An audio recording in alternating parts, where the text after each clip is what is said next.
Hello everyone, मी तृप्ती. माझ्या आसपास आणि खास लोकांसाठी अगदी हृदयाच्या जवळचा विषय म्हणजे मुलांची जडणघडण. आज प्रत्येक जण ह्या गोष्टीच्या टेन्शन मध्ये आहे की मुलांना चांगल्या सवयी कशा लावायच्या. म्हणजे थंबनेल वाचून व्हिडिओ प्ले केला याचा अर्थ तुम्हालाही मनापासून असं वाटतंय की मुलांवरती चांगले संस्कार व्हावेत आणि यासाठी पालक म्हणून आपण काय करू शकतो.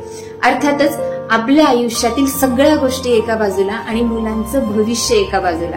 आपण जे काही करत असतो ते मुलांच्या बेटर फ्युचरसाठी. कारण आपण ज्या परिस्थितीतून गेलो ती परिस्थिती मुलांच्या वाट्याला येऊ नये यासाठी आपण खूप मेहनत घेत असतो.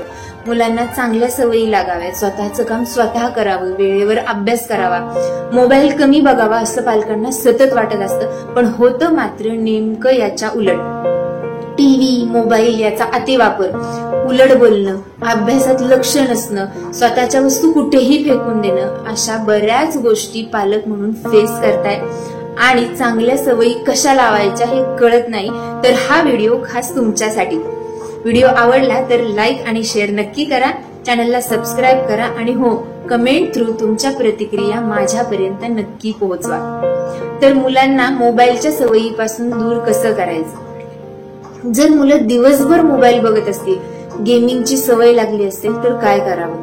कारण मोबाईलचा परिणाम फक्त डोळ्यांवरती नाही तर मोबाईलच्या रेडिएशन्समुळे cancer, arthritis, Alzheimer, heart attack, रक्ताच्या क्वालिटीवर परिणाम होणं, ब्रेन सेल्सच्या फंक्शनवरती परिणाम होतो आणि मग मुलं चिडचिड करतात, स्मरणशक्ती कमी होते आणि मुलं सारखी आजारी पडतात.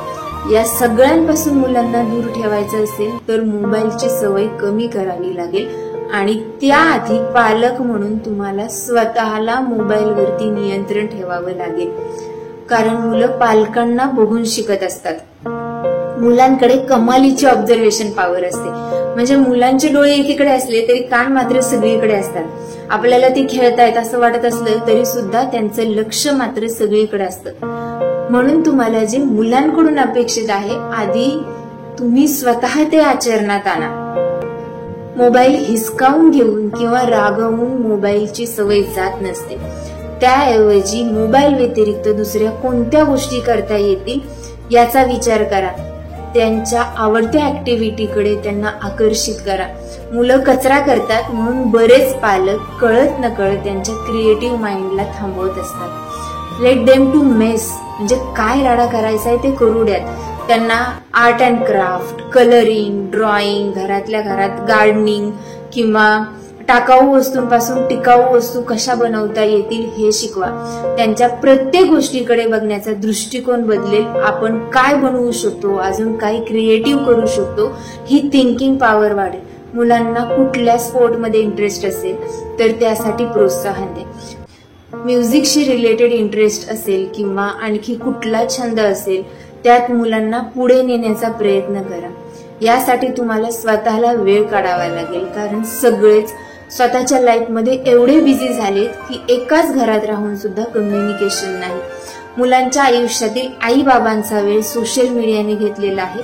मुलं आई बाबांसोबत कमी आणि सोशल मीडियावरती जास्त टाइम स्पेंड करतायत. हे सगळं कमी करायचं असेल तर मुलांना तुमच्या डिसिजन्स मध्ये सामील करून घ्या. त्यांची मतं विचारात घ्या. त्यांना काय वाटतं हे विचारा, जेणेकरून त्यांची निर्णय क्षमता वाढेल आणि मुले सोशल लाईफपेक्षा रिअल लाईफ मध्ये जगतील. आशा करते हा व्हिडिओ तुम्हाला नक्की आवडला असेल. भेटूया पुढच्या व्हिडिओमध्ये. मुलांना अभ्यासाची सवय कशी लावावी. तोपर्यंत काळजी घ्या. Stay healthy, stay positive. Thank you.